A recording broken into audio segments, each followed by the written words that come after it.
Oi pessoal, sejam muito bem-vindos ao canal. Eu sou o Jonas, essa é a Brenda. E no vídeo de hoje nós iremos fazer um estudo referente à lei da semeadura e as implicações que essa lei tem no nosso dia a dia e na nossa atualidade.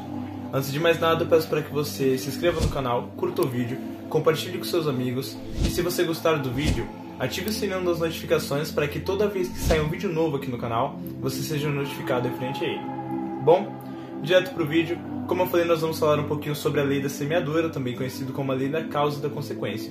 O texto base para essa pregação, para esse estudo, se encontra em Gálatas 6, do 7 ao 8, que diz assim: Não se enganem, ninguém zomba de Deus.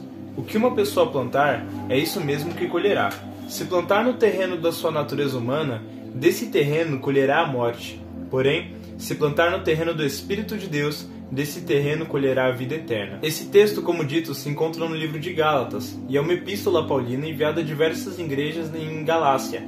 A igreja em Galácia, nesse período, havia recebido dentro do seu seio, no seu meio, diversos cristãos judeus, que chegaram naquela região afirmando que, para que você realmente fosse convertido ao cristianismo, era necessário que você praticasse algumas leis descritas na Torá, como, por exemplo, a lei dos alimentos kasher ou kosher, que basicamente é uma lei que diz respeito, que estipula determinados parâmetros para o consumo de certas carnes, animais e alguns alimentos derivados.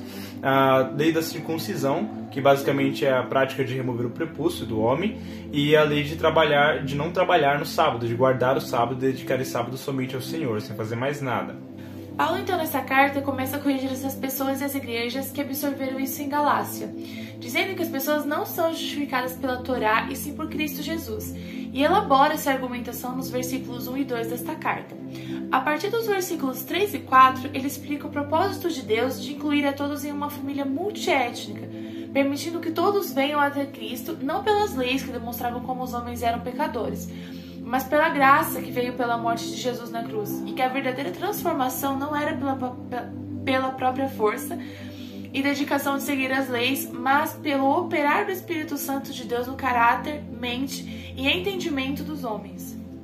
Seguindo para os versículos 5 e 6, Paulo reafirma o que citamos a respeito disso, de que é o Espírito Santo que faz o trabalhar e transforma o indivíduo. Isso a partir do momento que a pessoa reconhece e recebe Jesus Cristo como seu Senhor e entrega a sua vida a Ele. Paulo demonstrava que as leis, embora fossem boas, serviam basicamente para demonstrar a falhabilidade do homem, como ele era corrompido e como, embora Deus tenha lhe dado as leis, ele não era capaz de seguir as leis e se mantinha no pecado. Porém, com a vinda de Cristo Jesus, nós temos a boa notícia de que Ele cumpriu a lei por nós e que agora nós possamos ser transformados por Ele, pela Sua graça, pelo intermédio da Sua graça e pelo Seu Espírito Santo que vem nos transformando em novos humanos. Paulo então faz uma separação entre a nossa antiga humanidade e a nova, deixando claro que a nossa antiga humanidade só gera em nós frutos malignos e carnais que não agradam a Deus. Isso ele cita nesse mesmo livro. As coisas que a natureza humana produz são bem conhecidas. Elas são a imoralidade sexual, a impureza, as ações indecentes, a adoração de ídolos, as feitiçarias, as inimizades, as brigas, as ciumeiras, os acessos de raiva, a ambição egoísta, a desunião, as divisões, as invejas, as bebedeiras, as farras e outras coisas parecidas com essas. Repito o que já disse, os que fazem essas coisas não receberão o reino de Deus. Está em Gálatas 5, do 19 ao 21. Estas coisas e ainda outras que não são citadas nesse livro produzem em nós e aos que estão ao nosso lado morte. Contudo, em Cristo, todas essas obras carnais são crucificadas e nele elas já não possuem poder para os nascidos do Espírito, pois os que estão no Espírito Santo possuem seus frutos, também citados no livro, que são: mas o Espírito de Deus produz o amor, a alegria, a paz, a paciência, a delicadeza, a bondade, a fidelidade, a humildade e o domínio próprio, e contra essas coisas não existe lei. Gálatas 5, do 22 ao 23. E é nesse contexto que se situa a lei da semeadura, e a afirmação de Paulo gera em nós uma indagação a respeito das coisas que estamos semeando. Sementes que a princípio parecem pequenas podem se tornar grandes árvores, mas essa realidade é verdade para as duas vias. Se estamos plantando coisas carnais, são frutos carnais que iremos colher. Assim como se plantarmos coisas espirituais, são frutos espirituais que iremos colher. Se plantarmos algo em nossa velha criatura, como um exemplo, podemos citar um ego muito inflado no nosso namoro. Podemos no futuro, no nosso casamento, colher muitas brigas, porque não cortamos quando deveríamos cortar. O achar que sempre estamos certos, o vitimismo, a manipulação que fazemos com o nosso cônjuge. E podemos dar diversos exemplos, a plantação de emprestar nossos olhos para ver fotos sensuais de outras pessoas, pode gerar a colheita de um vício em pornografia, onde se torna praticamente impossível escapar. Por conta da raiz profunda que se gerou, que não só pode, como vai afetar a maneira como o indivíduo irá ver as mulheres ou homens, sexualizando tudo, podendo gerar situações desconfortáveis para o par. Situações de abuso, de manipulação, onde falta amor e suas manifestações, a plantação da idolatria, idolatrando pessoas, coisas, focando as nossas energias em prol de um objetivo que não tem retorno, ao invés de investir em nossas famílias, nossos familiares, aqueles a quem deveríamos amar.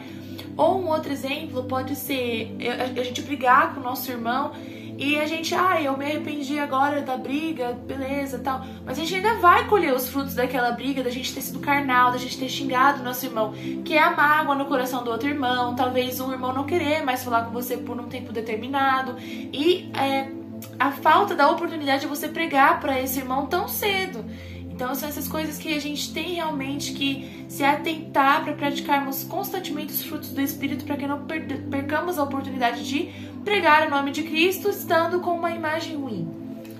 Como exemplo mais sério, nós podemos citar, por exemplo, a vida bandida, que se começa tendo exemplos ruins de pessoas que se envolvem com o tráfico, que se envolvem com o crime, mas que tem em volta deles muitas joias, muitas riquezas, muitas mulheres, o que acaba fisgando o olho, os carros, que acaba fisgando o olho, o coração da pessoa, e que parece ser inocente, que vai ter uma boa colheita, mas que no final pode levar à morte, ou pode levar a uma prisão, pode levar a um aleijamento, a você passar o resto da sua vida numa cadeira de rodas por conta de uma decisão errada, algo que você plantou e que você acaba perdendo anos da sua vida porque achou que a plantação era boa e acabou colhendo a semente errada. Os exemplos, eles são infindáveis. Pode citar a bebida, que leva ao alcoolismo, porque você começa com um copinho, mas quando você vê, você cai numa depressão e a solução para sua depressão acaba sendo o alcoolismo, e você bebe, aquilo vira um costume e você já não consegue sair mais. A brisa da maconha, que você já se sente bem, mas que acaba levando para outras drogas, porque um amigo seu que conhece uma droga mais pesada, que dá uma briga melhor, oferece para você, oferece para você, e você acaba usando aquilo e vai evoluindo, escalando o patamar. Fora a destruição familiar, porque a gente fala assim, né, numa questão pessoal, mas uma questão interpessoal, a gente acaba destruindo as nossas famílias por ter um olho muito gordo em coisas tão carnais que a gente não percebe. Nossa, se eu começar um vício em álcool hoje, se eu começar um vício em drogas hoje, se eu trair a minha esposa, o que isso acarretaria para minha família, mesmo que eu não seja casado? O que meus pais sofreriam caso eu caia nas drogas hoje? Meus pais são pessoas muito difíceis, mas e se um dia eu puder ter uma família? Eu vou jogar essa oportunidade fora e meus amigos vão sumir, eu vou perder todo mundo por uma coisa tão desagradável aos olhos de Deus? E por aí vai. Dentro do nosso lar, por exemplo, se a gente começar dando espaço para alguns xingamentos leves, talvez em algum tempo a gente esteja desrespeitando os nossos filhos, o nosso cônjuge com palavrões, com palavras pesadas, com gestos obscenos para eles, magoando eles e ferindo realmente. Por exemplo, numa situação de casamento, podendo levar a um divórcio, numa situação com o filho, perdendo todo o respeito que o filho tem por você e ele acabar te destratando porque você começou a destratar ele primeiro, e diversas situações que podem ser levadas. Em contraponto, nós podemos também plantar as coisas na semente do Espírito Santo, que seria basicamente fazer tudo da maneira do Senhor para poder colher frutos bons. Então, estudar a palavra de Deus para poder ensinar para os nossos amigos, para poder ter um conselho bom para ele sair das drogas, para ele ser motivado a sair dessa vida, para o nosso amigo criminoso, mostrando para ele que estas coisas, o dinheiro, a fama, não leva ninguém a nada, que é coisa passageira, que o topo que ele chega, na realidade, é o fundo do buraco. Em diversas outras coisas dentro do nosso lar, sendo um pai que ama os filhos, ensinando eles e crescendo eles na palavra, como respeitar um homem, como respeitar uma mulher, como tratar o seu próximo, como viver em amor, como dizem as Escrituras, para que o Senhor possa se agradar do nosso viver e do nosso jeito de estar. E o questionamento que nós fazemos, que eu faço para mim mesmo, que a Brenda faz para ela mesma, que nós fazemos no geral, é o que é que nós estamos plantando, né? Quais sementes que nós estamos depositando pelas terras em que passamos e dentro do nosso lar, dentro da nossa faculdade, junto dos nossos amigos? Será que são boas sementes ou será que são sementes ruins? A Bíblia diz assim, que nós devemos julgar a nós mesmos à luz da palavra de Deus, para que possamos ver dentro de nós os nossos erros e, como uma planta, podar esses maus ramos. 1 Coríntios 11, do 28 ao 29 diz: portanto, que cada um examine a sua consciência, então coma do pão e beba do cálice. Pois a pessoa que comer do pão ou beber do cálice sem reconhecer que se trata do corpo do Senhor, estará sendo julgada ao comer e beber para o seu próprio castigo. Se examinássemos primeiro a nossa consciência, nós não seríamos julgados pelo Senhor. E se a luz da palavra e as minhas ações me condenam, é hora de mudar enquanto ainda posso, enquanto eu ainda não estou vivendo um divórcio, enquanto eu ainda posso demonstrar amor pelos meus filhos, antes que o vício me consuma por inteiro. Em geral, como diz o tema, antes que seja tarde, né? Antes do ponto sem retorno. A boa notícia para mim, para nós e para vocês é que para Cristo, enquanto ainda há vida, ainda há esperança. Nunca é tarde para mudar a semeadura, tá bom? E se você não está gostando da colheita, é hora de passar a semear no Espírito, em amar sua esposa, sua namorada, assim como Cristo amou a igreja, abandonar a pornografia, os abusos, a visão sexualizada, e respeitar seu marido, seu namorado, assim como Cristo espera ser respeitado pela noiva, reconhecendo que ambos estão fazendo o seu melhor para pagar as contas dentro de casa, para colocar comida na mesa, para não deixar faltar nada, ter a sabedoria de ser ajudadora nessas situações, se empregada, ajudando financeiramente, se em casa, não ficar fazendo dívidas, fazer um lar acolhedor, onde o cônjuge chega e não é escrachado com todo tipo de xingamento, mas amado. E isso vale para as duas partes do relacionamento. Se você, mulher, não trabalha, então faça seu lar assim limpinho, não espere que seu marido chegue para que ele tenha que limpar a casa, fazer a própria comida, fazer a própria marmita. Não que hoje o mundo tem essa visão muito de essa mulher faz as coisas do lar, ela é empregada. Não, ela está sendo uma ajudadora do marido dela. E o mesmo vale para o marido, porque hoje em dia muitas mulheres trabalham e o marido acaba realmente ficando numa situação de desemprego. Então o marido, o mínimo que a gente pode fazer pelo nosso parceiro é ajudar. Então assim, a esposa está em casa, faça o mesmo, limpe a sua casa, deixe arrumada, cheirosa para ela chegar, deixe a comida pronta para ela não ter que fazer a sua comida, a comida dela e a marmita deles. E outra coisa também, não só se um for empregado, o outro não, se os dois forem empregados, se ajudem. Se só o marido for empregado, não custa nada de vez em quando você também ajudar a fazer os afazeres de casa, lavar uma louça, varrer o chão, fazer a comida, pra limpar a casa toda. Se ajudem. Tem espaço, isso demonstra o amor que o Espírito Santo deseja, que Deus deseja para nós, que um se submeta ao outro em amor. Também tem diversos outros exemplos. Você, antes que seja tarde, antes que você não consiga mais sair do crime, antes que sair do crime seja consequência de morte, antes que sair do crime signifique para você ficar aleijado o resto da sua vida numa cadeira de rodas, muda a semeadura. Muda a semeadura para dar orgulho para sua mãe, que está esperando que você esteja trabalhando seriamente, não com coisas erradas, não envolvido com o crime, com o tráfico, com o roubo das outras pessoas que estão simplesmente vivendo a sua vida e conquistando o seu. Então você ainda pode mudar, ainda há tempo. Muda a semeadura da droga, que pode te viciar e fazer com que você passe a morar na rua, como nós já vimos diversos exemplos de diversas pessoas. Você pode sair na rua agora e você vai ver essa mesma história se repetindo, de pessoas que plantaram nessa semente e que estão colhendo agora uma vida perdida. Perceber diversas coisas, por exemplo, que é melhor você gastar o dinheiro com um passeio com os seus filhos do que gastar o dinheiro inteiro com a cachaça, com a bebida, que rouba sua mente, rouba sua consciência, te torna um escravo, muitas vezes torna alguém agressivo. A bebida que leva diversas vidas por acidentes de tráfego, porque estão passando, estão muito loucos, não vê o carro capota e você acaba, por um momento, por uma semeadura errada, colhendo os seus filhos, colhendo dor, tristeza e você colhendo uma eternidade no inferno.